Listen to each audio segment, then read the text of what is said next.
Bonjour à tous, bonjour à toutes. Je suis Sylvie Lebeau, chef de projet qualité affaires réglementaires au sein de MD 101. Et je suis ravie de vous retrouver aujourd'hui pour parler de la modification de la période transitoire selon le règlement européen 2017-746, le règlement portant sur les dispositifs médicaux de diagnostic in vitro. Nous avions pu le voir dans une précédente publication, la période transitoire initialement prévue dans ce texte, 2017-746, à savoir une date entrée en vigueur du règlement au 26 mai 2017, avec la coexistence de la directive 98/79 jusqu'au 26 mai 2022, date d'entrée d'application du règlement. Tout nouveau dispositif médical devait donc être conforme au règlement à partir de mai 2022.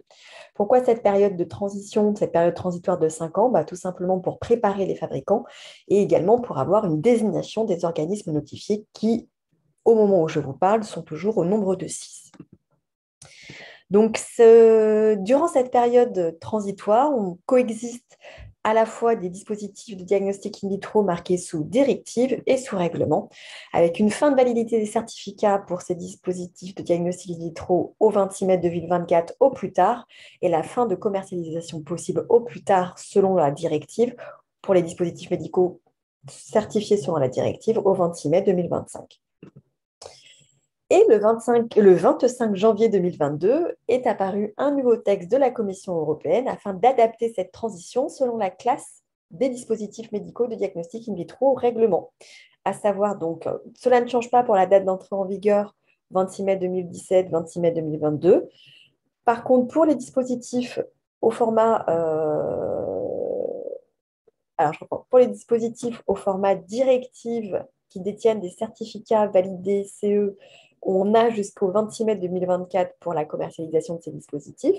À partir du 26 mai 2024, les dispositifs devront toujours être conformes au règlement, cela ne change pas non plus.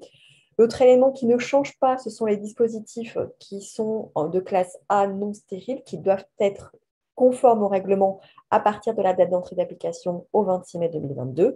Par contre, ce qui change, on augmente, enfin, on élargit la période transitoire pour les dispositifs médicaux de diagnostic in vitro qui étaient en autocertification jusqu'à présent selon la directive 98/79 et qui changeront de classe à partir du moment où ils passeront au règlement. Et donc, pour les dispositifs de classe D, on a la possibilité de maintenir le dossier technique conforme à l'IVDD jusqu'au 26 mai 2025. Pour les dispositifs de classe C, on a la possibilité de maintenir le dossier technique conforme aux directives jusqu'au 26 mai 2026. Après, il faudra passer au règlement. Et pour les dispositifs médicaux de diagnostic in vitro de classe B et de classe A stérile, on a la possibilité de maintenir les dispositifs médicaux de diagnostic in vitro conformes à l'IVDD jusqu'au 26 mai 2027. Et à partir du 26 mai 2027, il faudra que ces dispositifs soient conformes au règlement. Donc, on a bien ici une période transitoire adaptée en fonction de la classe du dispositif médical de diagnostic in vitro. Attention cependant, cela est possible sous condition.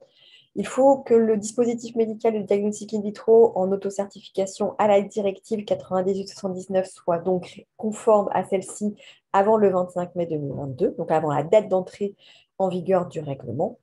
Il ne faut aucun changement significatif à la conception, à la fabrication ou à l'usage prévu de ce dispositif de diagnostic in vitro.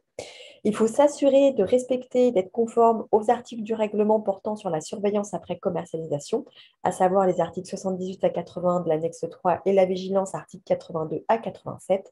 Et il faut un enregistrement dans le DAMED selon les exigences de la réglementation des dispositifs de diagnostic in vitro 2017-746, l'IVDR. Je vous remercie.